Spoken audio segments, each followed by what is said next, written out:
Now, Alfie, according to Buzzsprout's global statistics, around 34% of podcasts publish an episode on their hosting platform every 3 to 7 days, and 39% every 8 to 14 days. Interesting. Lots to ponder there. Now, however, 90% of podcasts don't get past episode 3. Of the few that continue, another 90% will quit after 20 episodes. In other words, if you reach episode 21, you're among the top 1% of podcasters worldwide who made it. Heard that here first, folks. We at Movie On Up are in the top 1% of podcasts in the entire globe. Now, how cool's that, right? We may only have incredible. 20 listeners, but my God, we're in the top 1%. We've always been in the top 1%. I've always said this. You know what podcast didn't even get a second episode? The Brian Butterfield podcast. That, I believe, has only got one episode. And yeah, you're right. I mean, yeah. That makes us better than Peter Serafinovich, objectively speaking. That's how that works. That's how that works.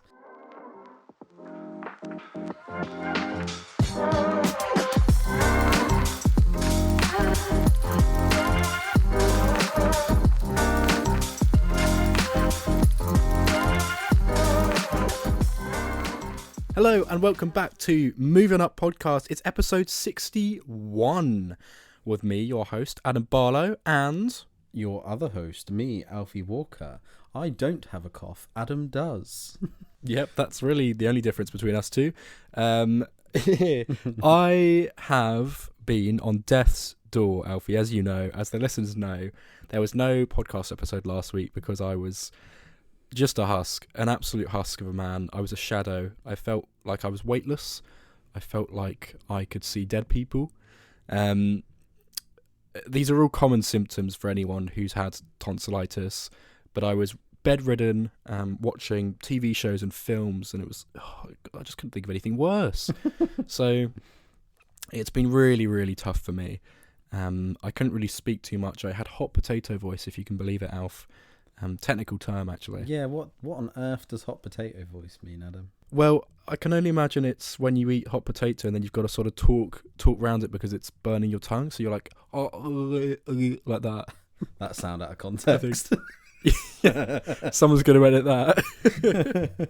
Ironically, last week I was fully prepped for the episode. We were going to do an episode on adolescence and Black Bag, and for the first time in many a yonder year, I had watched both. I was raring to go, and then a mere half hour before, Adam was like, "I can't do it, bro.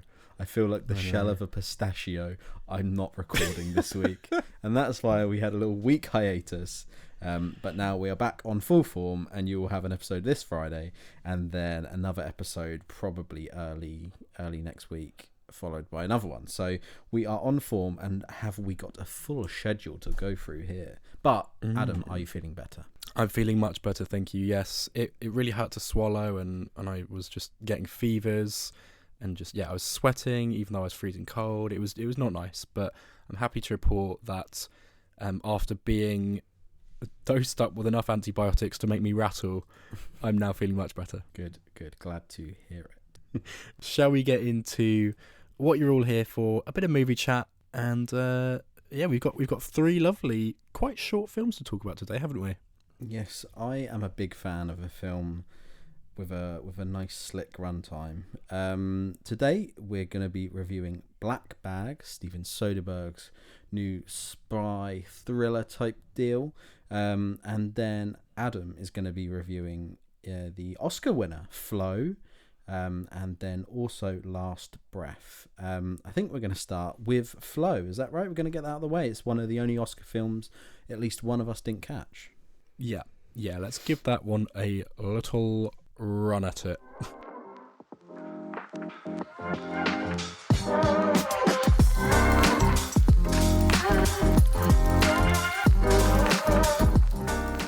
So, a film called Flow, produced in Latvia, came out in 2024 officially, I guess, but it's an animated adventure film directed by Gints Zilbalodis. Let's go with that. It's in that ballpark. Who also wrote and produced it. I think along with Matisse Katzer as well. So a very kind of tight-knit group behind this film. Latvia, by the way, has never won an Oscar before. This is the first Oscar that they've ever won. It won Best Animation at the 97th Academy Awards. Was it 3 weeks ago now? I think it was. Crikey, time's flown. So I was really excited to see this film. It looks adorable. It kind of gave me similar vibes to Robot Dreams, which was the animation film that I also sort of didn't see till later in the year last year, in the way that it's got quite simple animation. This is 3D animated. Robot Dreams was 2D. But it was made in Blender and kind of low-level software, basically, that's typically sort of frowned upon because it's not very complex, it's not very complicated. But you know what? As someone who's outside and removed from all that virtual effects, kind of technical headspace, right? I don't really know all the jargon, all the protocol involved in making an animated feature film. So going into Flow, I just knew that the cat looked adorable. I knew that it had won the Oscar, and I knew that it was about a cat who befriends other animals on a boat while there's a huge flood going on, right? And that's basically the plot. It's very simple. None of the characters are named. They don't speak at all. It's kind of sort of hyper realistic, really. The things that the animals do in this film, like they have quite high intelligence, I would say, because they do look out for each other and do have sort of humanistic qualities in a way. But they're not animated like Madagascar. It's not like they start dancing or anything. It's very much like the cat will move in a feline way. There's other animals in here, like a Labrador. There's a capybara, which is really cute. There's a ring-tailed lemur. There's some bird. I can't remember what's the bird called. What kind of breed is it? Let me find that out. But it's kind of like a stork kind of thing, like a very tall bird that fishes in the water and sort of glides down. A heron, maybe. Might be a heron. Secretary bird. That's what it is. I wonder if it knows how to do shorthand. If I see it, I'll have to ask. But yeah, Flow is an adorable film. Clocks in at 1 hour and 25 minutes. It's rated U. Although there's some actually quite tense scenes in here, I would say. I felt very stressed watching Flow, I've got to be honest. The cat goes overboard probably 6 or 7 times in this film, to the point where it's almost like maybe they do that scenario a bit too much, I would actually say. Like, the cat is going to drown at several points and then it's saved or it gets washed ashore. It's a bit like, okay, there's only so many times you can do that. Yeah, almost too many, yeah. But ultimately, there's a really lovely, very abstract scene, actually, where the secretary bird does kind of elevate and almost go to heaven, I guess. And that's a really moving scene. It's very magical, looks beautiful, sounds beautiful as well. The music's lovely. And do you know what? When I was watching it, for the first sort of 5-10 minutes, it is so tranquil. And I was sat quite close to the screen. I was in the recliner seats as well. I really thought I was going to fall asleep, but I mean that in the highest possible, complimentary way to this film. It is so relaxing and so comforting and cozy. It's lovely. It's one of those films you could almost just stick it on and just have it rolling. Like, at Christmas time, a load of people realise that there's that fireplace on Netflix and you can just leave it on in the corner of the room. Having Flow on is a lovely idea. And that's not to take away from the plot or the narrative. It's quite simple, but it's very effective. There's no dialogue, right? No, none at all. Yeah, there's no humans in the film at all. It's sort of post-apocalyptic, I would say. Like, there's kind of ancient buildings that feels a little bit like Italy, a bit like Greece, kind of with huge structures, but they're all abandoned and overgrown. It's almost a bit like Kingdom of the Planet of the Apes, actually. That's what it reminded me of, setting-wise. Yeah, but I really had a good time with it. I thought it was adorable, very simple, easy to get along with. It's as I say, it's a lovely thing that I think you might see if you were to walk into a John Lewis and go to their TV section. I would be surprised. I wouldn't be surprised if Flow was playing on these screens just to show how crisp the images the visual are, capability, and how how bright the colour contrast is, things like that. So I loved Flow. I thought it was very nice. Gave it like a solid 4 stars. I do think that, for me personally, Inside Out 2 and The Wild Robot were just more intellectually stimulating, I suppose. More interesting, more layered. Quite a bold statement, bearing in mind that both of those come from 2 huge animation studios. Yeah, maybe I'm a Disney shill. Maybe I am. But maybe I just love the maps. Yeah, sorry. But those are my opinions. But I liked Flow. If you get the chance, mate, go and check it out. It's one of those things you can probably wait till it's on streaming, to be totally honest. But it's very cute, and I think there's there's far worse ways to spend an hour and a half. I imagine if you are going to watch it on streaming, if you have a good setup, it will definitely improve the experience. Like you said about it being on a display, maybe in a John Lewis. I can imagine if you've got a good home setup with a good TV and a good sound bar or something, I can imagine the film would be lovely. What is your opinion on the animation style, like specifically? Do you like it or not? Because personally, I think it looks quite video gamey. Albeit I've only seen clips and stuff like that. The concept's lovely, and I will catch it, but it does look like, if you have just a YouTube later and just type in Breath of the Wild Zelda and look at the cutscenes, it really looks like it. And I mean, it is made in a sort of a standard render machine and that kind of thing. But yeah, what was your opinion specifically on the animation? Do you like the style of it? Or I did like it. I think it was a little bit jarring at first, possibly just because I was sat quite close to the screen. But it's interesting that you bring up the video game parallel. I think I do agree with that. From my knowledge and what I'm picturing of being Zelda, I'd say it's probably quite a good homage to those kind of games. In fact, I'd actually say that in the first 10-15 minutes, I was thinking to myself, is this a better Minecraft movie than the Minecraft movie? Because it was so tranquil, and it almost had Minecraft type music in it, like in the sort of menu, that menu screen music that Minecraft sometimes has, especially like that they used to have in the game sort of 6-7 years ago. And Cate's obviously in Minecraft, and not all the animals in this film are in Minecraft, but they feel like animals that could be. And yeah, they're not blocky or square, but you can kind of see the shapes that have gone into the animals. Like you can see that they're a little bit simple in design, a little bit paint. Yeah, they kind of look like they've been paintbrushed and really carefully, but also quickly in a weird way put together. But I liked them. I kind of liked that it felt low budget. I liked that it felt on the ground and a little bit rough around the edges. I enjoyed it. I think it's very much what the Academy are going for, and I've seen people say this with having it win the category.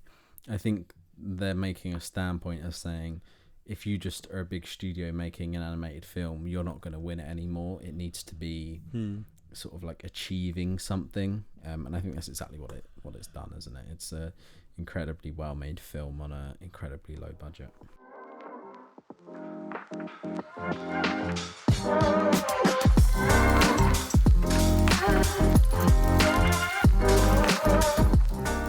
So me and Adam, quite honestly, don't usually disagree on a film. The only films that spring to mind when I think of the times that we've not agreed with each other are Saltburn.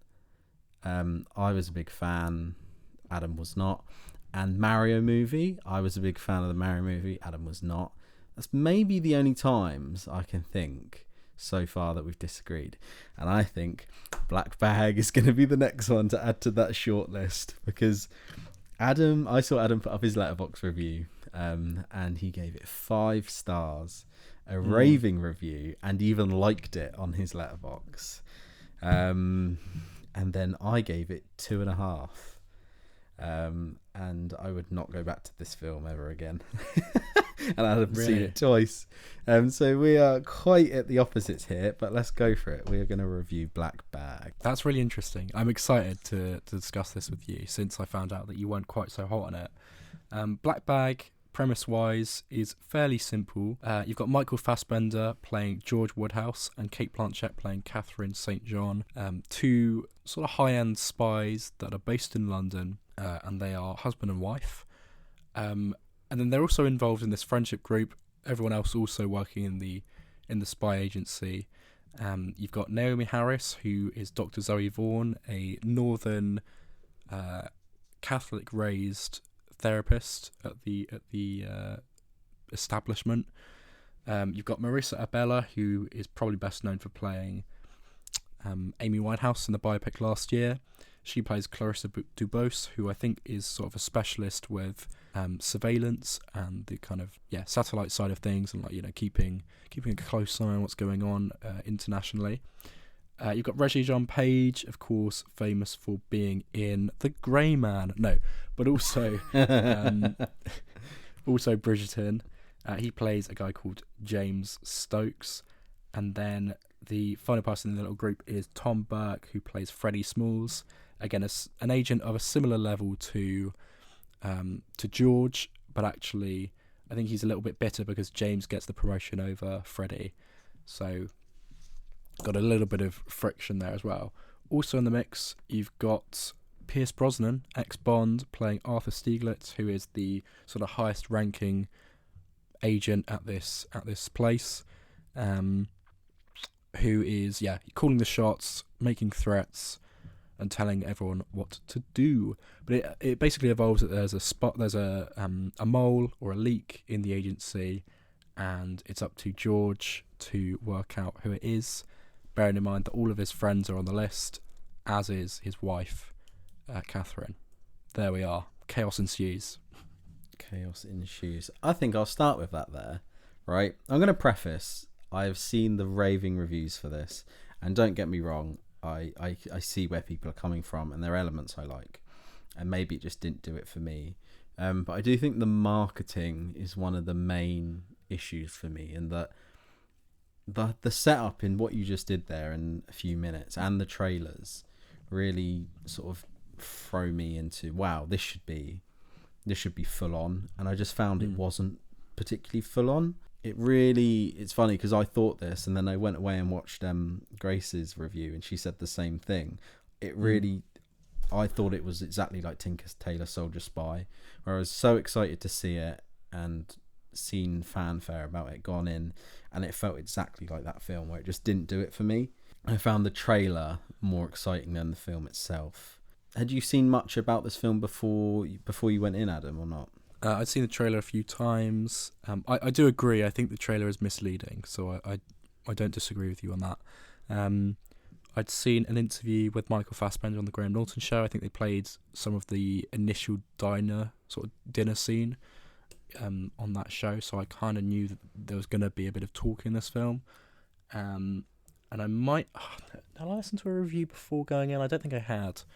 But I'd seen the poster, which again is also kind of keys you up for maybe a film that's more globe-trotting. There's also a shot that's going around of Michael Fassbender leaning against the car with the London, with the Big Ben in the background. Yeah, and it's not in the film, right? Yeah, that just doesn't happen.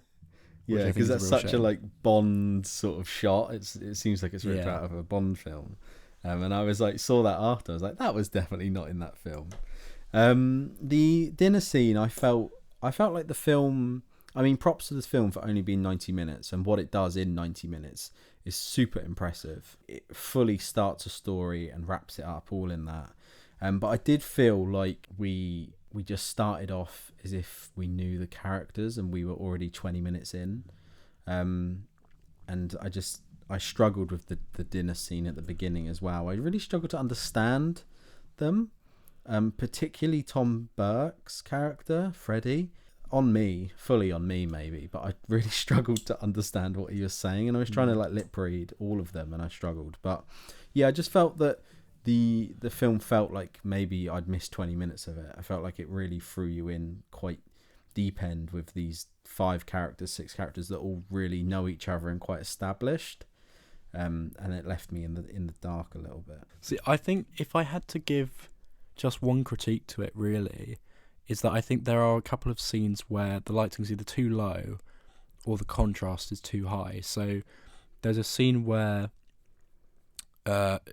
Naomi is talking to Cate, Zoe's talking to Catherine, and is in this high sort of skyscraper building, loads of glass around them in this office, and it's so bright outside, like it's really blown out, as it would be. It's quite a sunny day outside this building, but inside the office is quite dark, so it's quite hard to look at their faces when their brightness behind them is quite so... Yeah, it's like backlit, really. Yeah. Yeah, I see what you're saying. I thought that was a little bit unpleasant. I found myself squinting in that scene and then also trying to like lean forward when they're having those scenes around the dinner table.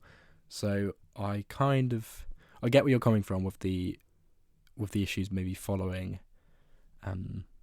exactly what's going on and who's who. But man, I had a really good time with it. I loved it. I thought it was properly slick. Don't get me wrong, it is slick, and it's like the cinematography is beautiful in most cases.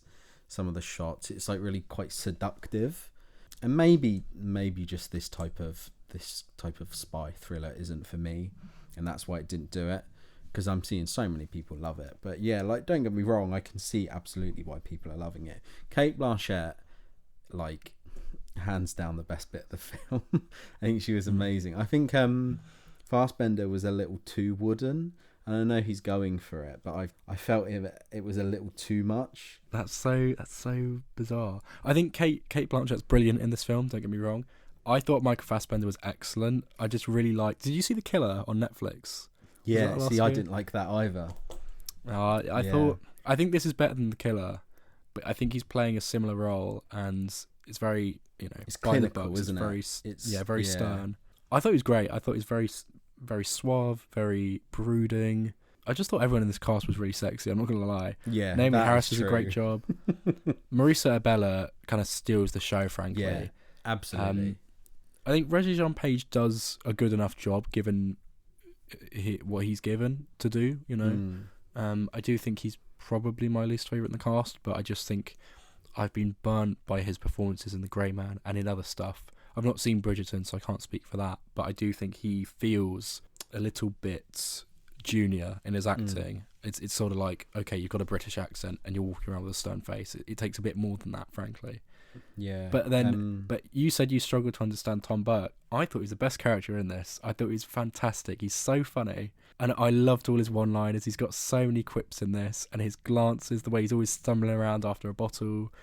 I thought it was brilliant. So much fun. Don't get me wrong, the dinner scene, once it hyped up especially, and she like stabs him in the hand, like the way it hypes up was excellent. You can see it slowly building, can't you? And then he's like, oh yeah, maybe I gave them too much truth serum or whatever. It's like, it is cool. Don't get me wrong. Marisa Abela, I watched the Amy Winehouse documentary a couple of weeks ago, and I did not like it at all. I think it was really bad. I just didn't like it at all. But her performance in this is outstanding. I think she's easily, under Cate Blanchett, she's the best bit of the film. She's not in it for all that much, but I think every scene she's in, particularly the surveillance scene where they're zooming in from the satellite, and the interrogation lie detector scene, steals the show. I think she's so good, and I'm glad that she's shown me that, because from the Amy Winehouse film I was not a fan, and I think she was so good in this. She was a nominee for the EE Rising Star, wasn't she, last year at the BAFTAs? Yeah. So it's nice that there's this to kind of back that up a bit more, because I think acting opposite Michael Fassbender and Cate Blanchett is no easy task. And does she share a scene with Pierce Brosnan? I don't think she does, actually, but it's a big cast to make such a good impression amongst as well. It's good work. Pierce Brosnan, did you like his role? I thought he was not underutilised. I thought he was used quite effectively, actually, but he's not in it very much, is he? No, I don't know why he's on the poster. I mean, the reason he's on the poster is because he's a big name and he's got paid handsomely for the role, and he's clearly basically the kind of M character, isn't he? And it is making a lot of people... James Bond news. A lot of people say that Pierce Brosnan's back as Bond, and people are asking for them to do like an old man Bond film where they do a one-off and let him finish his... Because Pierce Brosnan never finished his Bond run. They just kicked him out. And people are saying this is like his way of trying to get in there. And I do quite like that, because what they did with him was cool. I just would have liked them to have used him a little bit more in this. I understand your criticism totally. So I just don't think they really bothered me too much when I was watching it. I liked that it was not quite what I was expecting. I was, like you, to a certain degree extent, expecting an action scene, especially when there's that shot of the car sort of flipping in a ball of flames. That is not even played with sound in the film, which I think is a bold choice, actually. You don't even get the impact noise of that or the crackling fire, I don't think. So yeah, it does throw you off that it's a much slower and more thoughtful film, but I liked how, I don't know if gritty is the right word, but how grounded it was, definitely, and how realistic it felt. And also credit as well to the fact that the MacGuffin in this, called was it Severus, was it? Yeah, I won't give too much away about that, but in a worse film, I think that could be like the most generic, it's just a nerve agent or something. But in Black Bag, they actually make it something that's important. Like, they make it something that's interesting. I'm like, yeah, actually, that could be a good idea, but also I see why this can't get out. And I felt that had layers, and the fact that actually not only drove the story and drove the plot, drove the villains and the thing, but it also spurred on the heroes and the sort of side characters that were less involved, but they had moral dilemmas about the whole situation. I thought that was really interesting. And you kind of walk away from the film actually thinking about the MacGuffin and how you'd respond to that. And I think that's quite unique for a film like this, that could so easily have just been like, oh yeah, the MacGuffin's like, oh, I don't know, some money got transferred, which is in this, but there's some depth to it, Absolutely, because in No Time to Die, obviously the MacGuffin in that is the nanobot missile stuff, isn't it? And yeah, it so easily could have been like that, or this feels really James Bondy. The Severus thing feels like that would have been a plot line in an 80s or 90s Bond film. And obviously now in Bond films we get nanobots. So I feel like it's really taken on like a Bond-esque style, and it's playing it at the right level. That's the sort of thing I'd like to see in a Bond film. Like you said, I won't spoil it, but the Severus thing is such a cool element that would work really well in a Bond film, but they wouldn't do that. So I like the way it's sort of underplaying it almost, when it's not gone huge, big, bombastic, sort of the way it could have. To finish off, I'd just say obviously it did have a bit of a Knives Out moment where it starts revealing the whole plot as you go. And I just, I expected a bigger reveal maybe, or maybe just to explain it a little more. I don't know if I was just tired, but I did struggle to follow it. I did. And I wasn't alone, because as I was leaving, people were saying, I don't understand what happened. Bearing in mind they were all like 70 years old. So, but yeah, don't get me wrong. I see why people loved it, and I see why you loved it, but personally, it just didn't do it for me. Oh, shout out, by the way, to the music in this film. There's like sort of 4 or 5 tracks that I love, I've been listening to since. The score as well, by the same guy who did the Ocean's 11 score. That's also, sorry, we didn't even mention that. Same director, writer, composer of Ocean's 11.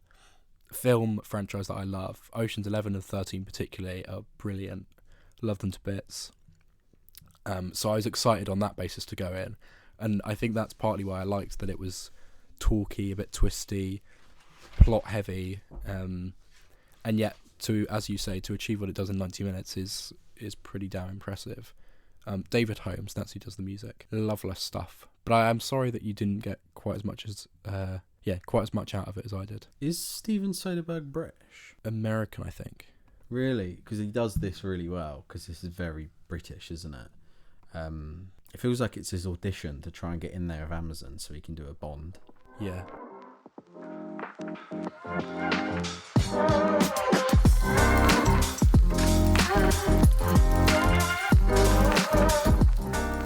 Adam is going to be talking about Last Breath, the 2025 drama, just over 90 minutes, just what we like to see.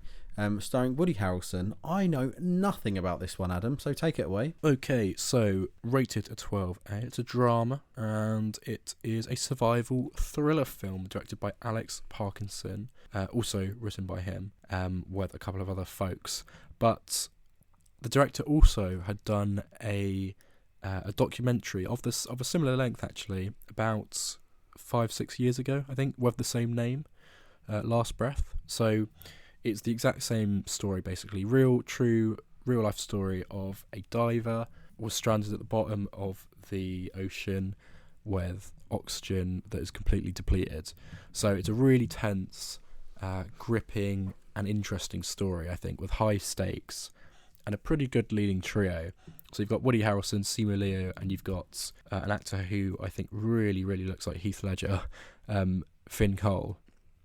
So Finn Cole plays Chris Lemons, who is the guy that gets trapped at the bottom of the ocean. They're basically, this diving team, by the way, I should say, are responsible for going down hundreds of meters below sea level to clean up oil pipes and things like that run for miles and miles underneath the sea. Right. I think this is set just off the coast of Scotland, actually. What's the area of ocean there called where they've got all the oil rigs? I'm trying to think what it's called. Oil stuff up The North Sea, that sort of area. North Sea, that's it. Yeah. So they get sent on this mission. It's a really choppy really choppy weather, huge waves. And the ship has a malfunction. It sort of fails to lock into place, and so it starts moving, and that in turn drags the bell, which is the thing that goes down with the divers in. Then the divers dive out of that, so it's that's sort of attached to the boat, that gets dragged away, and then of course you've also got like oxygen and heat tubes that go to the divers' suits, and all things like that. That gets snapped off of Chris's outfit, off of his dive suit, and which means that he's then left on a backup supply of oxygen while the boat gets completely washed away in the sea. So you've then got Simu Liu, who plays David Uasa. He thankfully gets back to the bell, and then Woody Harrelson, Duncan Alcock, is in the bell as well. He is a veteran, sort of ready to retire after this last job, and of course, it all goes wrong. So, should he have retired before? Was he too old and doddery? Was Chris too much of a maverick? Should he have known better? Did he make a mistake? And was David too harsh on the rookie? Was he too brooding and too unkind? So you've got all these kind of rather cliche. Yeah, it sounds like Armageddon, the 2001 film. It's just lots of quite predictable character dynamics going on. Thrown in the mix as well, you've got Cliff Curtis playing Captain Andre Jensen, who's in charge of the boat, who, by the way, was great in Chaos on Netflix last year, and he's also in the Meg films with Jason Statham, who again, he plays I think like a wealthy tech billionaire or something in that, or maybe a ship captain actually, but it's a very similar role, like to be surrounded by the sea in pretty big films that you're known for, Cliff. Maybe just branch out a bit more. I was half expecting the Meg to show up in this, actually. That would have been quite the twist. You've also got Mark Bernard in here as Craig, who's kind of the manager of the whole dive team and that operation on the boat. I thought he was brilliant. He's got some really tense scenes as well. Like, even though he's stuck in the control center on the ship, he has some really good sort of reaction shots and things like that. I thought he did a great job.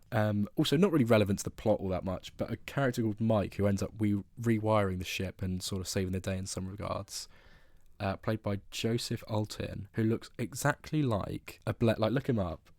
He looks exactly like a blend between Mike Feist, Jonathan Bailey, and Antonio Banderas, like all in one. What's it's this crazy. Character's name? Sorry, the actor's name? Joseph Altin. So Josefaltin. Oh, this guy, yeah, from Game of Thrones. Who did you say he looks like?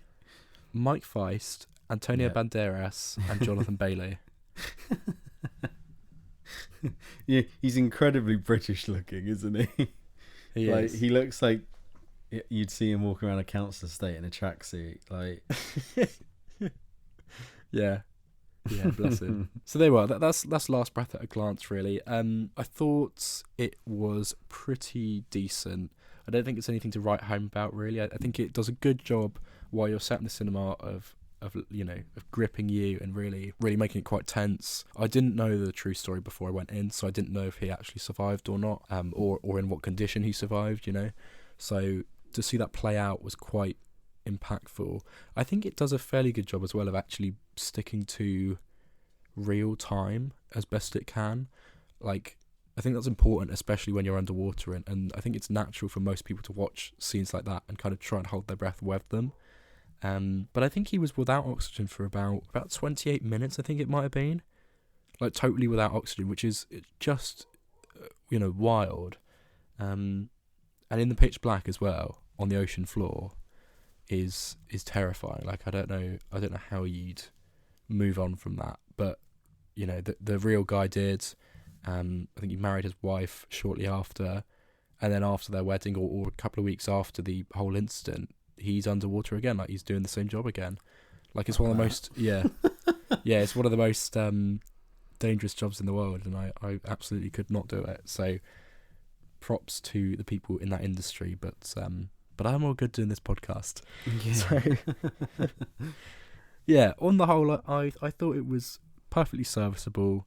It's kind of the definition, I would say, of a 3-star film, in the way that it's not in any way really bad. It's just not mind blowing. It doesn't really invent the wheel or anything. Yeah, it feels like a bit Saturday Nights with the parents, almost like a totally thing. Yeah, it's the sort of thing that would catch your eye on Netflix. You'd watch it and be like, yeah, decent, ready for bed now.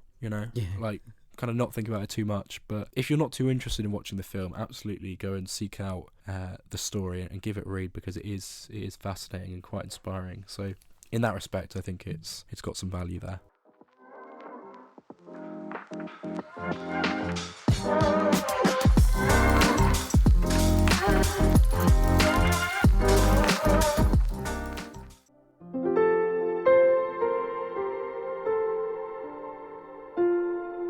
Hello, Mayfair podcast. Did you want me to kill any time this episode? Michael. Yeah. There's no time. We've got an email from Josh Brooker to read. Please leave the podcast. You're only supposed to play the bloody doors off. We love your company on this podcast, but as of late, we've been too busy, and there is no time to fit you into our busy schedule. So, if you wouldn't mind leaving, we've got an email from Josh Brooker to read. Thank you very much. Right, an email from friend of the show, JB, Joshua Brooker. Nice to see he submitted his thesis for us this week. Yeah, a lot of time for Josh. Because he puts a lot of time into these emails, and I feel it's only fair that we at least read them out, He does. So he's a consistent listener as well, and he came and visited us on the Oscars night. So yeah, go for it. What's he reviewing this week for us? This week it appears to be Opus, but let's get stuck in. So he said, "Dear Jumba and Pleakley." Which one are you? Have a fucking guess, mate. Which one of us 100 kilograms, and which one's probably at 50? He continues, "I know how much you both love my attempts at practicing my dissertation, nearly 2 years after having written it. But even though I could write about how excited I am after seeing the trailers for F1 and Materialists, or disappointed I am by the Lilo and Stitch trailer," he was disappointed. Did you like it? I can't remember. I do like it, but slowly it's unravelled for me. Okay. There's a clip they released where she's like, "Look, David, I got a dog," and she points at the floor, but they've put Stitch in a high chair, so she's pointing at him, but it's like really off, and they've got rid of Pleakley in drag as well. But I'm still optimistic. Go on, carry on. Okay. So I said, "Today I'm doing something that feels alien to me, getting straight to the point." Well, we'll be the judge of that. He said, "After having not been to my local World of Sin since Captain Jones weekend, I made my return this past weekend and saw Last Breath, Black Bag, Dog Man, and most importantly for this email, Opus." Jesus. Opus writer-director Mark Anthony Green's directorial debut centres on journalist Ariel Acton, Ayo Edebiri, who works as a writer's assistant at a large publication. She isn't taken seriously and is mostly ignored by her colleagues until one fateful day. That fateful day being the long-awaited return of legendary pop star Alfred Moretti, John Malkovich. Moretti, yes please. Oh, the character name. Moretti seemingly surprises. Sink a pint right now. I could, mate. Oh my goodness. Cool. So, right. Moretti seemingly surprises Ariel. Sorry. Moretti seemingly surprise. Oh, sorry. I'm skipping a line. Moretti feels like I have had a Moretti. Moretti seemingly inspired by Prince and Michael Jackson and the fashion sense of Elton John is releasing a new album and is inviting a select few to hear it early on his compound in the desert, and surprise, surprise, Ariel is one of those invited. Upon arriving at Moretti's compound, which appears to be run by / as a cult, Ariel becomes increasingly unnerved by her environment, which includes each invitee being monitored 24/7 and each invitee being fully made over, including a customary shaving down there. All the while being introduced to Moretti's latest creation. Is Ariel's panic deserved? Can she escape back to the real world? In terms of positives about the film, the original compositions made for the film are absolutely superb. Not surprising given they're co-written and co-performed by the legendary Nile Rodgers of Chic, one of the coolest people alive in my opinion. And performance-wise, John Malkovich and especially Ayo Edebiri do the best with what they're given to do. Ayo continues to show why she's one of the most exciting screen talents of this decade, but the praise ends there. For starters, the writing is terrible. I am not fully convinced that the director has ever heard of Show Don't Tell. In terms of the main characters, they're given as much depth as a paddling pool. All we learn about Ariel and Moretti is that one is a struggling writer looking for a break, and the other is a reclusive pop star. The other characters are totally forgettable. In reality, they only seem to be in the film to pad out the cast, and they add next to nothing to the story, except for one of the other invitees who ends up being used as a beanbag stuffing. Ooh, gross. The film's biggest issue is that its plot invites comparisons to films like The Menu, Midsommar, Glass Onion, and especially Blink Twice. The trouble being that the social celebrity commentary in each of those films is well thought out, whereas Opus's take on celebrity is most seemingly taken from a high school writing class. Think famous equals bad. And I say mostly because the ending tries to tack on a broader point about how even the celebrity themselves can be brought down. The people carrying the torch for them will still carry on. But nothing on the preceding 90 minutes could match the intelligence of that insight at all, and that's without mentioning the lack of horror in what is meant to be a horror film. I'll stop here, but I could keep on ranting. All in all, Opus is a film with solid lead performances and great music, yet is poorly paced, badly written, and feels twice as long as its 100-minute runtime. As surprisingly, the film is bombarded, particularly both here and in America. On that point, the film bombed spectacularly. Sorry, that does change the sentence. The film bombed spectacularly here and in America. On that point, it's worth saying up to the time of writing, last week, besides me and only one other person has been to the film at the local cinema, all other screenings have been totally empty. 3.5 out of 4. Sorry, 3.5. 3.5 out of 10. 3.5 out of 4. Wow, Josh, you must have loved this film. 3.5 or 4 out of 10. Worst film of the year so far. That's quite a bold claim. Yeah, that's pretty. I'm trying to think, what have I seen that's scathing? I was originally going to see this over Black Bag. Really? But the showing was an hour later than I thought, so I would have had to wait about, so I didn't. And yeah, John Malkovich, Ayo Edebiri, and then it's also got Murray Bartlett in. I don't think he's in it much, but I'm a big fan of him. He's in White Lotus and The Last of Us. He's great. So I was going to go see it, but damn, Josh, maybe it's a good job I chose Black Bag. Cause yeah, I haven't seen much marketing for it either. No marketing, no fanfare, no talking, no reviews for it on TikTok and YouTube. Like, it seems to have completely sunk. Yeah, it really did look boring. I think it's just unlucky with the time that it came out, perhaps. But as Josh said in his email, we've had so many Eat the Rich films recently, and I think I actually don't really like those kinds of films as the whole. Really, I've not seen Midsommar, and I will at some point. I'll pluck up the courage and watch it just for Florence Pugh and Will Poulter, to be fair. But yeah, I think The Menu, Blink Twice, although I did like that. The genre's done now, though, isn't it? Midsummer's great. And Glass Onion.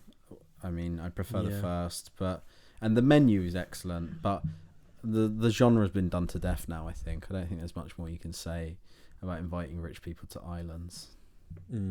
It's literally White Lotus as well. Actually, that happens every season of the White Lotus, basically. Not so much maliciously, but it's always rich people on an island and stuff goes wrong. Yeah, glad I skipped that one, mate. Cheers, Josh. Yeah, I suppose the natural progression of that genre is until we just get a biopic of Jeffrey Epstein, really, isn't it? That's where we're going to go with this. That's the end point that they're working towards. They're just sort of trying to soften up the audiences for it. And they're like, right, you ready for this, are you? No, we're not. Who are you casting as Richard Branson for the Jeffrey Epstein? I want Melissa McCarthy as Ghislaine Maxwell. Thank you for listening today. This has been episode 61, and we've covered there Black Bag, Last Breath and Flow. And then, you should get another episode very soon since we missed one out. So we're trying to make up for some lost time. But for now, thank you very much for listening. If you want to get in touch with the show, you can go to our socials at Moving Up on both Instagram and TikTok. And then if you want to email in, please do. We have 0 correspondence other than Josh and Lenny. Please do email in. It's hello@movieonup.com. Thank you very much, guys. Thank you for letting me back. Actually, I felt quite out of practice when we pressed record. After taking 2 weeks off, I felt like I had to prove myself again. And you let us know in your email responses if Adam has proved himself or if he should leave and the Movie On Up's cancelled. Yeah, that's it. It's all done. Pack it up. Let's go home. Thanks for listening.